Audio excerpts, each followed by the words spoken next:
in Alabama, I feel like the sisters had a lot of success. We ended up having at one point almost equal numbers of sisters and elders, and that was really exciting because we could have sisters in every area pretty much.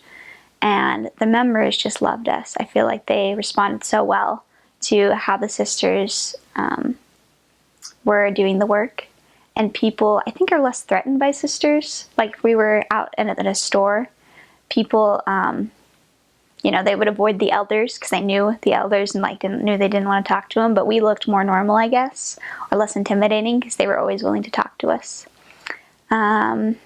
You might have to bike in a skirt. That was sometimes a struggle, but it's really not that bad. You just get clips and you clip the two ends of your skirt together so you can pedal without being worried about it.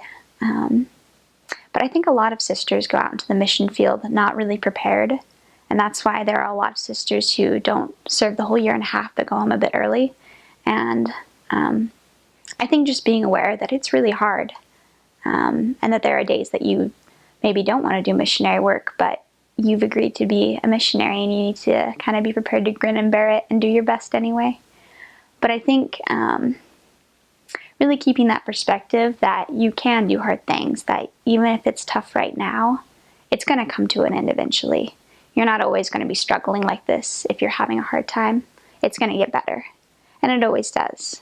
And I feel like Heavenly Father really takes care of his missionaries, because even when I was having in a tough area, or if I had a companion who maybe I didn't get along with as well, he always put people in my path who really helped me. He always had someone there that helped me get through a hard time, or he made me strong enough to get through it. So I just think remembering that Heavenly Father is there with you and looking out for you, and why you went out and served in the first place can be a big help when maybe it's a tougher day.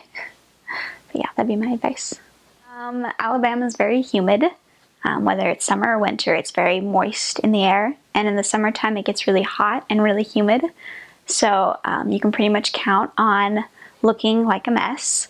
But yeah, we were always sweating, and we did a lot of walking or biking, save on miles, because most of the missionaries in our mission had cars, but they give you a limited number of miles for every month.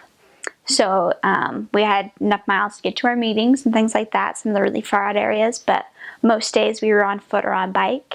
And so you're outside in the heat. And so in the summertime, my first summer, about 6 months into my mission, I ended up cutting off all my hair. I had really long hair when I went out, and I've always had long hair, but I've always thought about short hair. I thought it might be fun. And it was just so crazy hot, so I just cut off all my hair and I had a pixie cut. And that was definitely the way to go for me. Made it easier. But it's really hot and humid. You get over 100-degree weather with 100% humidity, and you're out in it most of the day. So I definitely gave up on makeup as well in the summer times. So yeah, that's kind of nasty, but you get a good farmer's tan. You'll get lots of sun for sure. And it'll rain a lot too, which definitely breaks up the hot summer months. There'll be a week or something where it's just overcast clouds, and if you can feel a few raindrops, if it starts to drip just a little bit, you should definitely take cover, because it'll always drip a little bit and then downpour, really, really pour for maybe 20 minutes, and then it's usually gone.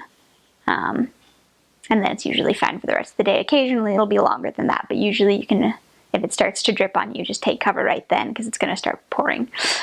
And they have large cockroaches. They have the little kind of cockroaches, but they also have really big ones that were maybe the size of my thumb. And the big ones can fly, so that's something that's important to be aware of. Yeah, that was rough. Most of our apartments were clean, and we did a good job keeping them clean and didn't have too many bug problems, but occasionally you'll just get a massive cockroach running around your kitchen. And let's see, I remember one night at 3 in the morning or something, I'd woken up and gone to get a drink of water, and I turned on the light and this cockroach goes scuttling into our sink, hiding behind a pot, and it's I can't go to bed knowing that thing is here. So I spent 20 minutes trying to be very careful, to not let this cockroach escape, because they're really fast and they can hide in any crack. And my companion and I had a method. We would take kind of these long Tupperwares and trap them, and then slide our health guides underneath so we could flip them over and then open up just a little bit and pour rubbing alcohol in so that it would die. And then we would flush it down the toilet because they make a really gross crunch if you just smash them, and that always grossed us out. So we had this method. So I'm like standing over the sink with my big old Tupperware trying to catch it, and my companion's sound asleep. It's like 3 in the morning. And anyway, it ended up going down our sink, so I quickly turned on the water in the disposal and I just prayed that that killed it. But you never know because cockroaches can survive atomic bombs. But I decided that was good enough for that night. But anyway, those big cockroaches are really pretty terrifying when you see them fly. Yeah. The humidity in the winter, it's still there, but it's not nearly as bad. But even though it won't get like as cold as it does in Utah, because it's humid, a little bit wet, it feels really piercing cold. Like you can just never put on enough layers to get the wind out because it's a little bit windy too.